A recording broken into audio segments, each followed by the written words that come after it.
Hello and welcome everyone to this webinar. We're live from Ericsson Studios just outside Stockholm and we're delighted you can join us today.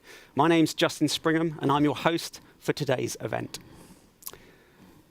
This webinar is actually the second in a series of online events around 5G that Mobile World Live is running with Ericsson.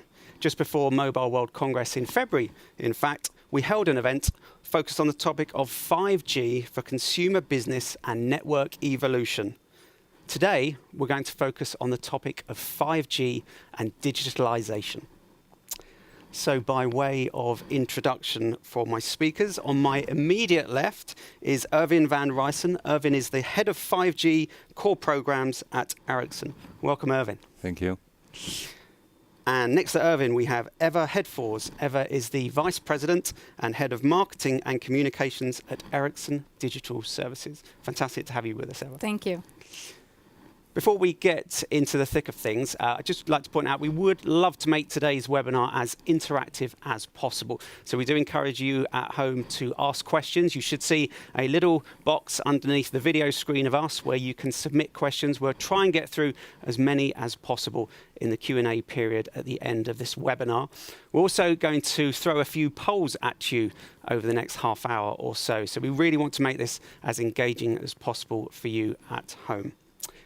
So without further ado, let's get things started. Eva, if I can come to you first, I'd like a quick overview. We've got digital meeting 5G. What's the current state of play here? Well, the market is seeing digital leaders like Netflix, Google, Alibaba setting a whole new benchmark for how to engage with consumers and enterprises with new digital ways and channels. And this is starting to become the norm, and telcos are desperately trying to catch up. Many have started digital transformation programs to move them from being a connectivity service provider to a digital service provider. And at the same time, we're seeing new technology evolve with early deployments of 5G trials already now. And we do see a big industry potential with 5G that operators can capture. And actually, our latest research showed that industry digitalization is a $619 billion opportunity in 2026 if operators apply the right strategies. So, wow, so huge potential. Yeah. Erwin, with your technology hat on, where are we today? Yeah, so we do see 5G and digitalization really as two business realities. 5G is really about introducing new network technology to speed up the network, as well as to enable new use cases that we will talk about. Digitization is very much about automation both in OSS, BSS, as well as in the network. And those two are really like interdependent realities that are very much connected. We also see that those are actually determining the CMO and CTO agenda, because the question of course is like, how can we really transform this kind of business potential into new revenue? So what is it that we need to do? And then we look into what we see there is like that there's a number of technologies that are really cornerstones. Things like virtualization of the network, things like continuous deployment of new software, and also digitization of BSS in order to give the end user control and to be able to basically improve the user satisfaction. So that's what our speakers think of the current state of play, but we're going to, at this point, open up the first poll to get your feedback on whether or not you feel that, as our operator audience, you feel that 5G and digital is coming together in your organization. So we're going to push a poll live. The specific question is, in my operator organization, digital transformation and the evolution to 5G are well aligned in terms of implementation programs and objectives. Is that something you fully agree with? If so, we're asking you to answer 1 to 5. 5 if you fully agree that they are aligned, and 1 if you feel there's an awful lot more work to be done. We're going to leave that live for about 30 minutes or so, and we'll come back and discuss those results towards the end of our discussion. So let's dive a little bit deeper into our discussion. First up, where is our industry in its digitalization efforts? So Eva, if I can pick up on a few of the topics in your opening overview, I kind of sense that perhaps telcos are maybe not leading the way in terms of digitalization, especially when you compare it to other industries. But what's the impact from digitalization on today's telco business? Well, let me start by answering that question from a consumer angle. And we have done a consumer research on the interactions that consumers face with their service providers. And we have done that to be able to give better guidance to telcos today. Ericsson has an in-house research organization called Ericsson Consumer and Industry Lab. They've done research for over 20 years, and they've, of course, also helped us with this one. So they have conducted over 7,000 online interviews in over 7 markets, which represents then the views of 700 million consumers. So what was it that we actually found out? Well, consumers are frustrated and exhausted with their interactions with the telcos, with their service providers. It takes on average 2.2 attempts and over 4 days to successfully complete an interaction. And we know that this impacts satisfaction. If something takes more than a day to get done, satisfaction drops with 30%. At the same time, we're also seeing 1/3 of the consumers expressing that they don't feel that the service provider understands them, and they really want to get a more personalized experience. We also had the chance to look a little bit into the digitalization. There we can see that digitalization is lacking behind. It's like the current attempts are just mirroring the analog world. And 40% of the consumers are saying, it feels like my service provider is hiding behind bad technology. These automatic replies, these no reply emails, and cumbersome contact me forms. So frustration there. The study gave us a chance to look a little bit ahead also on what consumers expect for the future. And of course, they expect more. They want a zero-touch experience. And we had more than half, 56%, saying that they're expecting the telecom service providers to anticipate their needs and preempt issues before they occur. 45% said they could use biometrics and voice authentication as a means to improve the customer support experience. And 51% would like to see self-healing network services that detects the problems and resolves it in real time. So high expectations going forward as well. So that's the consumer experience, and clearly there's a lot of work to be done there. But what does that mean for the actual telco and its business? Well, this is really frustrating for telcos. This is not the type of experience that they want to give their consumers. And if they could change in a minute, they would. But it's not easy. Digital transformation is very hard, and it covers everything from organization, processes, tools, and of course legacy systems that sometimes doesn't meet the requirements of the digital consumers. That makes it even harder to transform. Telcos know this. They know they want to accelerate, and I think absolutely they will. Let's get to the juicy details now. I'd love to start revealing some names. Who do you think? Give us an example of an operator that's leading the way, perhaps others can learn from. Well, there are many front runners, but one case that I think an operator that sticks out is Entel. So Entel is the incumbent operator in Chile. They also have operations in Peru, where they have more of an attacker position. And Entel decided that they were going to do a digital transformation to continue to stay relevant for their customers, but also to meet the old and the new type of competitor environment they're in. They of course competitors, they're traditional, but also new entrants, digital entrants that is challenging them. At the same time, they have a shift in demographics. So by 2025, 75% of the workforce will be millennials in Chile. And of course, Entel wants to be an attractive employer, but also to serve this millennials in a good way. So they decided to do a digital transformation, and they did it with 3 pillars in mind. World-class customer experience, the most efficient organization, and the best-in-class IT support systems. So, they also set really high targets on themselves. And when we talk about customer experience, for instance, for them, this has to be online, it has to be multi-channel, it has to be real-time. They want to improve time to market. So changing pricing, for instance, should not take a month as it does today. It has to take a day. Time to market of new products needs to be reduced to up to 50%.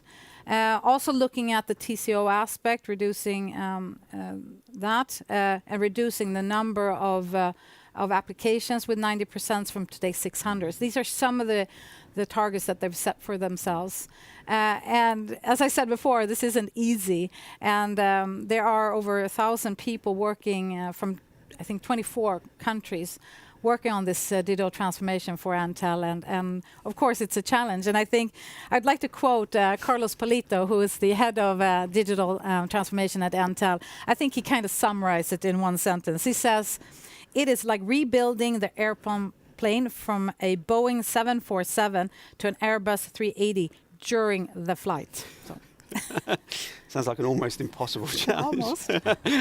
So fantastic example from South America there. Irvin, in your experience, can you give us another operator example? Yeah, so an operator that comes to my mind is Verizon. So Verizon, they are offering enterprise services, services like mobile VPN, SD-WAN, also more virtualized services like firewall as a service. So what's very important for Verizon is that they can quickly onboard and test these new network functions. And also that they can quickly basically assemble them into bigger network services that they can launch then and offer to their enterprise customers.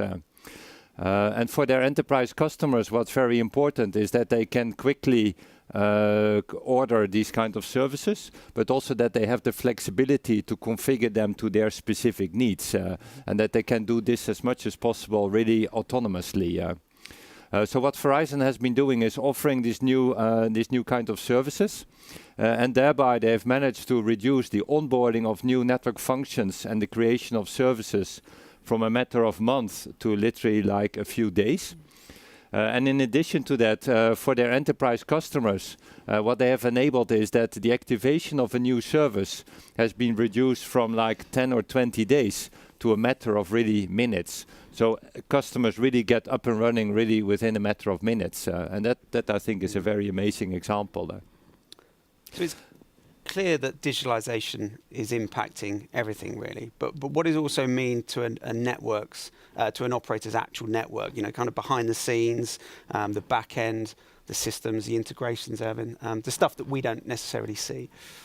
Yeah, so there's a number of, I would say, cornerstones behind enabling these kind of use cases.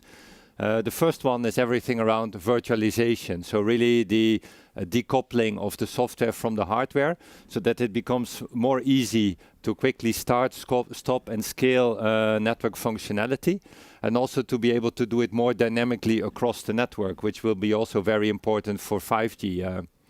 Then secondly, what we see as an important cornerstone is everything around automation.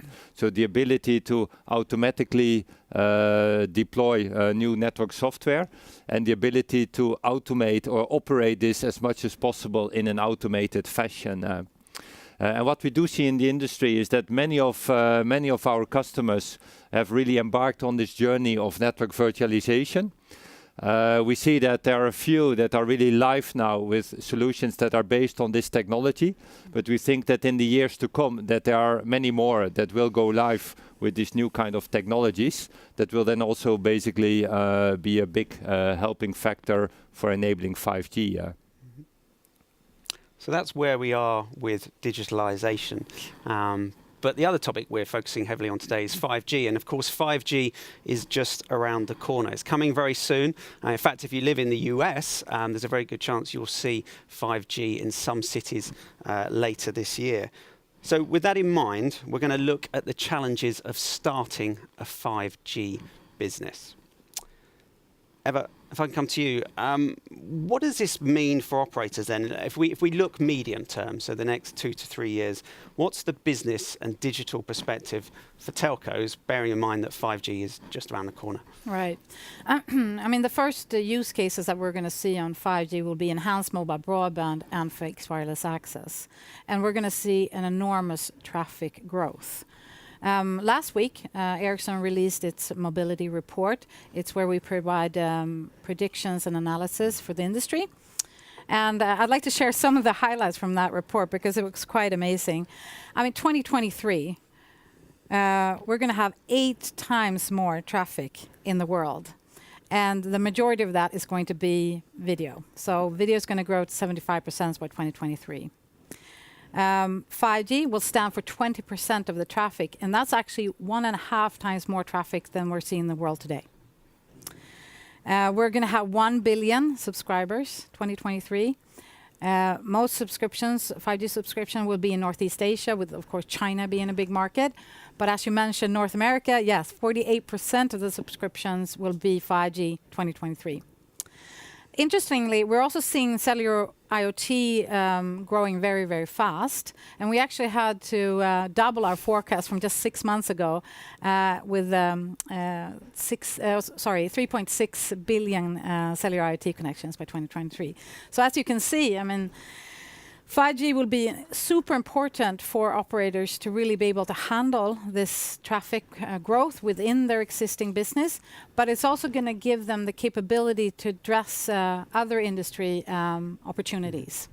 So huge traffic data growth coming. That's a good opportunity to put a poll to our audience. We're going to push the second poll live, and we're going to leave it live for about 30 seconds or so. The question is, in my organization, traffic growth is an opportunity. So we want to know whether you feel that the huge increase in traffic is going to be an opportunity or a challenge. We're hoping that at this state of the industry, that it will be an opportunity. But if you fully agree that it is a huge opportunity for the industry, it's 5.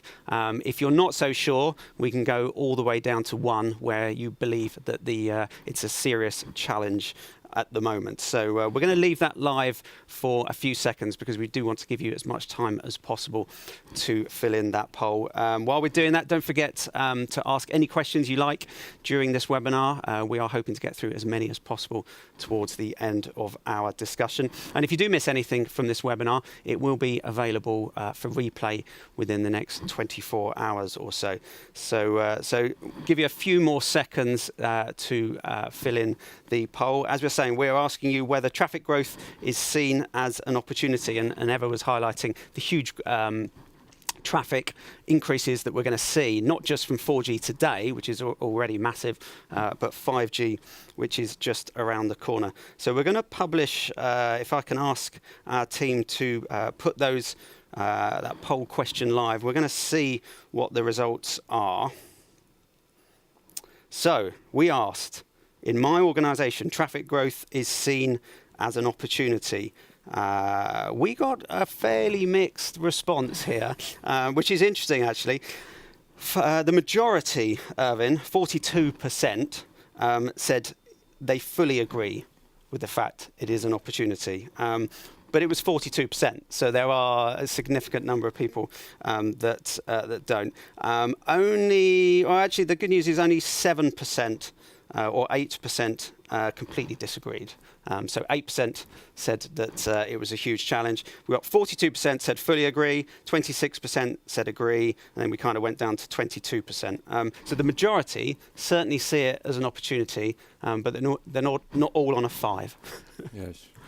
So I think that result, I think, is a good reflection of the where the industry is. I think, as Eva mentioned, I mean, the data volume is growing enormously, and the likelihood that revenues are increasing with a factor 8 obviously is not as big.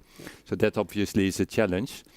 At the same time, we do see that 5G is really enabling use cases that are really hard to realize with 3G or 4G technology, use cases that we'll talk a little bit more about.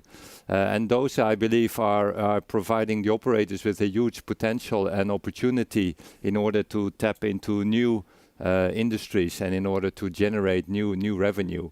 So we do believe and agree in that respect with the result that 5G is a huge opportunity in order to really also grow new revenue streams. diving a bit deeper into the technology of 5G, Irvin, what does 5G mean for the network and the core evolution for an operator? Yeah, so when we look into 5G, I think first of all, I think it's important to mention that as the data volume is growing, as I mentioned, revenue will not grow with a factor 8. And what 5G will do is that basically it will enable the reduction of the cost of a transported bit with a factor 10. So that's a huge efficiently gain that's enabled by 5G technology. So what's happening in the actual network is that the starting point is basically LTE with the packet core connected to that, what's called the option 1 in the 3GPP standard. So what will happen first is that many operators will deploy 5G in densely populated areas. So they will basically connect 5G radio to LTE with LTE as the anchor, and that's then still connected to the packet core as we know with certain extensions. So in the standard that's referred to as the so-called option 3. What we then will see going forward is that operators will actually deploy 5G on a much broader scale, possibly even nationwide, also in the lower frequency bands, and thereby also connecting new radio directly to packet core, which then basically then is defined with a new 3GPP architecture and connected to radio based on the option 2. So the combination of those is also what Ericsson provides in their solutions. So what we basically place on the market this year and next year. And that is sort of like the fundamental cornerstone for enabling the 5G use cases. What we see in connection to this also as very important is the ability to actually separate the user plane from the control plane. With this data volume growth, it becomes extremely important that we basically optimize the network routing of all this data volume through the network. And that also means that we must place the user plane as much as possible to the edges of the network where actually the content is being used. And thereby centralizing basically the control functionality in the network. So therefore separating user plane from control plane. And that again is like then a fundamental pillar for enabling network slicing, where basically with 5G we can enable new, more industrial use cases, and therefore basically guarantee the quality of service in the network by basically configuring the network using the slicing technology. So those are basically some of the principles that are very important in order to enable the 5G use cases. So that's the network and core evolution. What about the back office, the OSS, the BSS, the somewhat less glamorous side of things, but equally as important as the actual network? Yeah, absolutely. So we will also see huge changes in both the OSS and the BSS layer. When I think about OSS, what will be very important is so-called orchestration functionality. So the ability to quickly deploy new network releases, the ability to quickly optimize the network functions based on the traffic flows in the network. So basically automate a lot of the operations of the network functionality. What we see on the BSS layer is that it becomes very important in order to expose new APIs to those IoT service providers that the operators are working with. To enable the IoT service providers to basically configure and consume the information from the APIs in an automated manner. But also to enable new kind of business models. So business models where the operator not necessarily only sells to consumers, but also to IoT service providers and enables new ways of generating revenue from 5G use cases.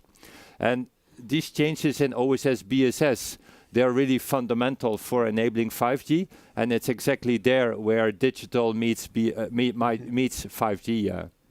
And to that point, that 5G will enable other industries and other use cases. I mean, 5G is not just going to be for telcos, is it? It's going to open up all sorts of industrial use cases.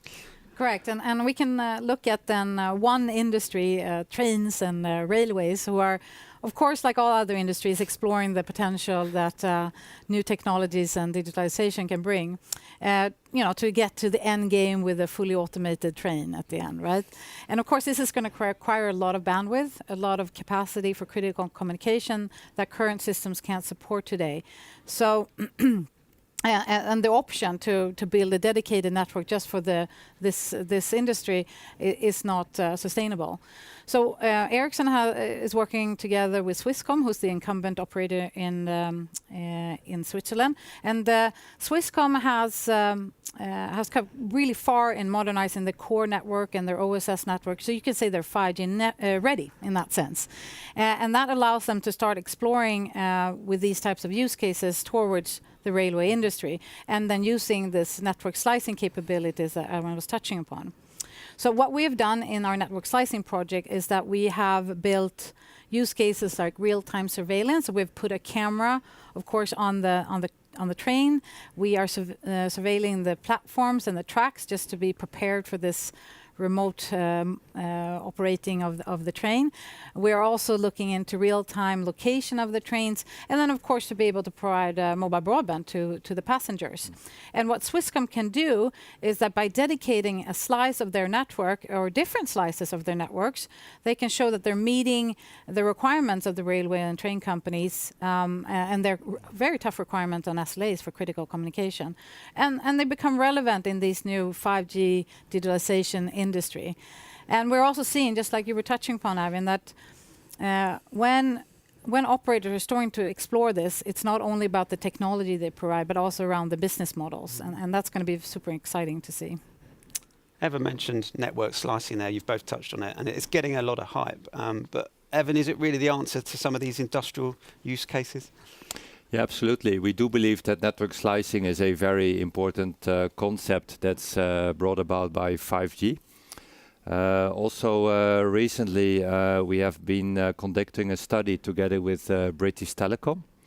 And what British Telecom has looked into is comparing 3 different scenarios. One scenario was the scenario of one big over-dimension network. The second option was to look into dedicated networks for different types of applications. And the third option was one network that's optimized through basically using network slicing technology. And what they found was that the economic benefit of having one network in which slices can be configured is 150% compared to one big over-dimension network. A huge benefit. And when they started to look into why do we see those benefits, they basically noticed 2 major contributors. One was the ability to generate extra revenue, which was estimated to be an additional 35%. And that is basically coming from the ability to more quickly introduce new network services, enable applications more quickly. Also, because of the ability to do this very quickly, to test some new markets and to have more niche applications. The other big contributor was OPEX reductions, which were estimated to be around 40%. And that came very much from the ability to automate the operations of the network, and also the ability to shorten actually the service delivery cycles. So a huge benefit that they felt was brought about by using network slicing. Great stuff. So that's the 2 to 3 year perspective around 5G and digital transformation. But we're going to go longer term now. How do we realise the full digital and 5G potential? So, Eva, I'm going to ask you to look into your crystal ball. In the next 5 years, that will take us up to, I guess, 2023. Where do you think we'll be with 5G and digital transformation by then?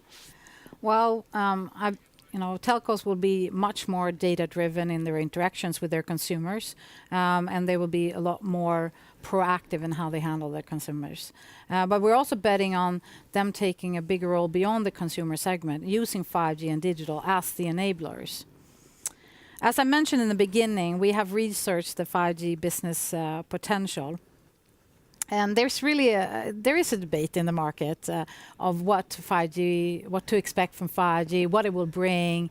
Is it just a cost efficiency game? I mean, and that's why we decided to research it. So as I said before, the first use cases, enhanced mobile broadband and fixed wireless access, those are good, healthy businesses, but with a moderate growth.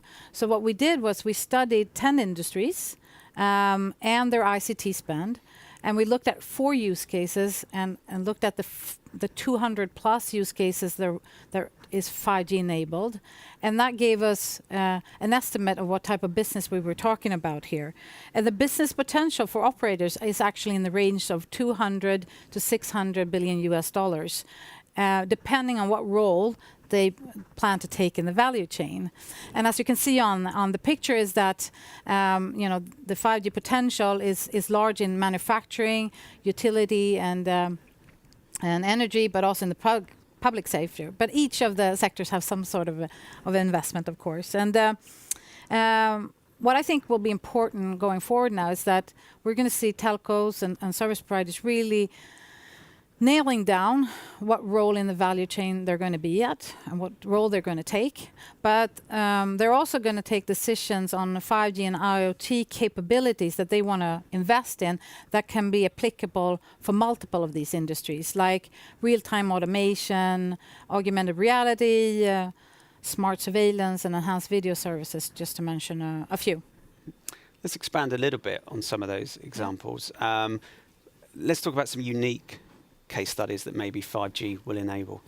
Yeah, and of course not all industry use cases will require 5G performance, but one that does is the manufacturing of blisks or blades for jet engine turbines. Now the complexity in the manufacturing here is it's affected by vibrations, which means that they have a scrap rate of 25%, and that's hugely costly for this industry. And what we've been able to do is place a vibration sensor into the production line and combine that with 5G ultra-low latency capabilities. And with that, being able to then monitor in real time to make sure that the scrap rate is significantly reduced. And here we're talking about milliseconds. And it has a positive economic impact as well. We can see that the annual cost savings is 360 million euros for this. But not only that, it's the quality of these blisks and the production line actually results in a positive reduction of CO2 emission reductions equal to the size of a city of Stockholm. So pretty good business and impact on the environment. So there's a fantastic opportunity there, Erwin, but where do operators need to invest in order to make this come true? What capabilities do they need in the next 5 years? Yeah, so from a technical perspective, if we look at what operators need, there are basically 3 things that come to my mind. First of all, everything around like zero touch. Zero touch both on the front end in order to enable customers to purchase and to configure services based on their own wishes and needs. Secondly, also then to automate the whole operations of network to really have a zero-touch management of the network. The second thing that comes to mind is the ability to implement distributed clouds. As we already mentioned, some of these applications will be very sensitive to latency, which also means that a lot of the network functions or the IoT applications will have to be placed very close to where actually the devices are. And this will require an operator to basically not just have a centralized data center, but to have edge data centers that are spread across the network. And in conjunction to that, the ability then to configure the network with network slices so that different applications can really get the quality of service that they need. And the third element connected to that is everything around closed loop automation, where analytics capabilities and the abilities to control those network slices and to take automated corrections become a critical element in that. So those are the 3 things that I see are important for operators to invest in order to really support those 5G use cases. And maybe to just elaborate a little bit, I mean, one example that we've been working with is entity Docomo in Japan. So Docomo are also looking into new 5G use cases, and they basically want to use the network to support multiple industries, so use cases from different industries. And one example is, for example, from the car industry, where the software that's actually controlling the car is placed very close to the edge of the network, and where Docomo is opening up their data centers to enable their partners to deploy their applications in the Docomo's data centers. So that is one example of a new way of using the network and the data center infrastructure to enable these kind of new use cases. So very, very sophisticated. Great, and it'll be good to see other operators learn from that experience. Absolutely. As well.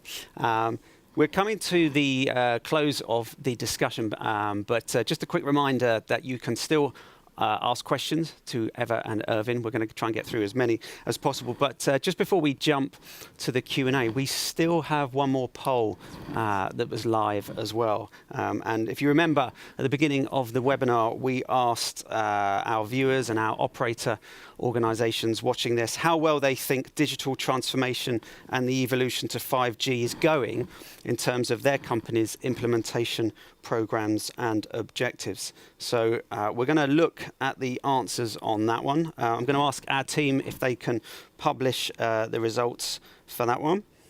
And I'm going to get the results. And the results are in. We've had a good number of responses. So we asked on a scale of 1 to 5, where 1 is not at all aligned and 5 is fully aligned. This is very mixed, actually. So fully aligned, 18%. Not aligned at all, we have 6%. The fully aligned is actually, we have, in the middle, with 34% of the vote was medium, between 1 and 5, number 3. So there's clearly some work to do here, isn't there? It seems like some people, we're getting there, and others are saying there's still a lot of work to be done. Eva? Exactly. I mean, I think it sets. I think the result is actually very, very interesting because it is. I think everyone has it on the agenda. The question, do they have it on the same agenda?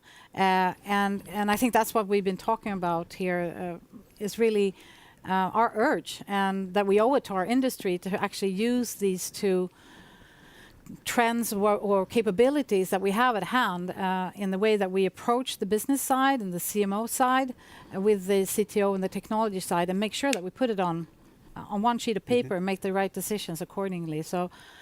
For the people in the middle, the work starts now. It does indeed. Just to wrap up the discussion element, any final thoughts from you? You've seen 2 polls. Obviously, we've had a great discussion. Any final thoughts, Evan?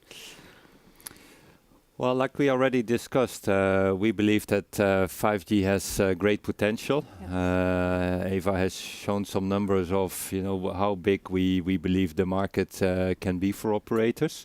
So a huge potential. But obviously, digitization is critical in really to be able to tap into that business potential. Without digitization, it will be very, very hard to really reap those benefits that are brought about by 5G.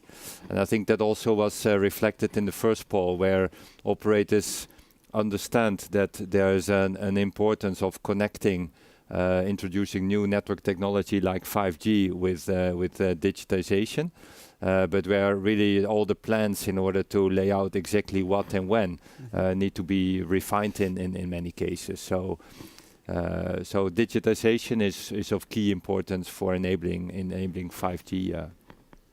Great stuff. Well, we've had lots of questions. I think we should have time to get through about 4 questions from our audience. So I'm going to go through these. Data analytics is something we didn't touch on in too much detail. Maybe Eva, you might be the best person for this one. But we've had a question in, what will be the role and importance of data analytics as part of digitalization and as a business opportunity for Ericsson as well going forward? So somebody wants to know from your personal perspective.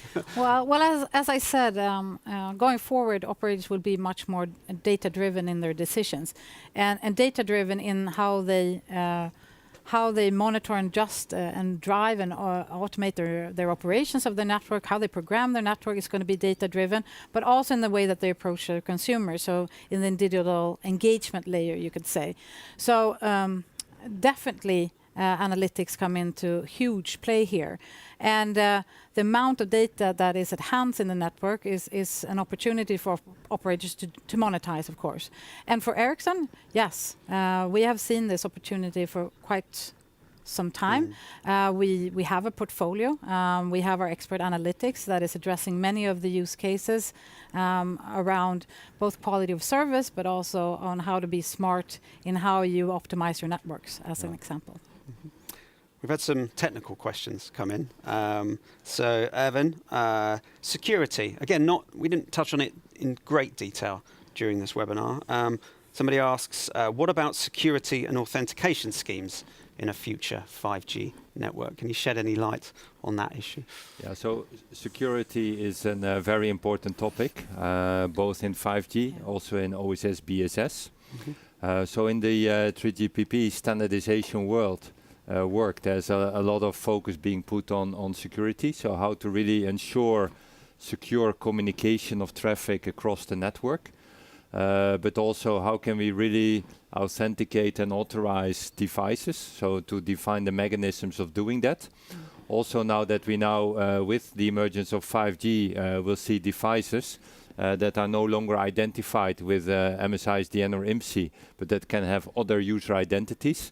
So the standards are actually being extended to cater for these kind of use cases. So security is of absolute critical importance.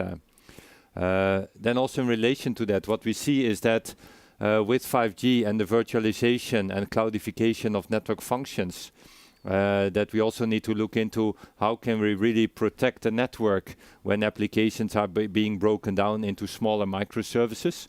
How can we make sure that we control tenants? How can we isolate containers? So all of these kind of technology changes have an impact on security and need to be really thought through when being implemented in the network. Okay. We've had a bit of interest in going a bit deeper into the BSS world. Rupert Reed asks, what are the key challenges CSPs face from a BSS perspective when it comes to developing 5G monetization solutions? He adds, what are their pain points? For example, how to charge for network slicing. So the big challenges there when they're trying to make money from 5G.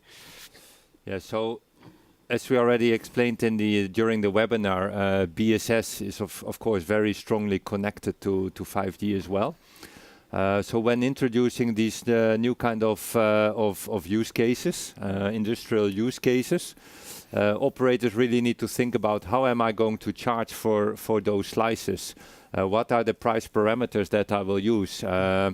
And there as well, we're doing extensive work together with customers around the world in order to really extend our BSS platform, our digital BSS platform, to enable this kind of business to consumer kind of business models, where operators no longer just charge from the consumer, but where they actually have business engagements with IoT service providers.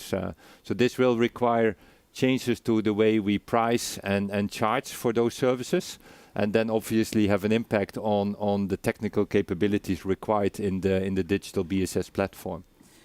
Maybe to add to that, there is one of course, what you're saying on the technical, but it's also about setting up an organization that actually can sell and handle these new types of industries, because it's very different from the consumer and setting up terms and conditions is also new. So taking that aspect to it as well. Got time for one more question. Operator Turkcell, Izet from Turkcell has asked, is there any scenario related with 5G new radio and OSS? He adds, I think it should be 5G new radio and ENM. That's a very specific question. Now, obviously, when introducing 5G new radio, that needs to be managed with the network management platform. So within Ericsson, we have the Ericsson Network Manager as the management system for all the Ericsson network functionality. And that network management platform is being extended to also manage the 5G new radio network capabilities. So in terms of roadmap deployments, that is fully aligned. And that's also what we're doing with customers already during 2018. Mm-hmm. Unfortunately, we are out of time, but thank you. We've had a great debate and some good questions from our audience as well. So as I said, we have had a fantastic review of the worlds of digital transformation and 5G, and we've seen how they're converging and shaping the CXO agenda. We kicked things off at the beginning with an overview of the current state of play of digitalization and 5G within today's business. Then we reviewed the huge potential for operators to enter into new digital business areas and generate new revenue. All of this, of course, enabled by 5G technology. And Eva and Irvin also today enforced the needs for operators to realize that zero-touch operation across their entire organization, in the front end, the operations, and the networks. I'd like to thank you again for taking part, Eva and Irvin. It's been a great debate. Thank you very much for making it interactive at home as well. As I said earlier, we will make a replay available in the next 24 hours. So if you've missed any of the content, you will be able to catch up. For myself, Eva and Irvin, thank you and goodbye from Ericsson's studios here in Stockholm.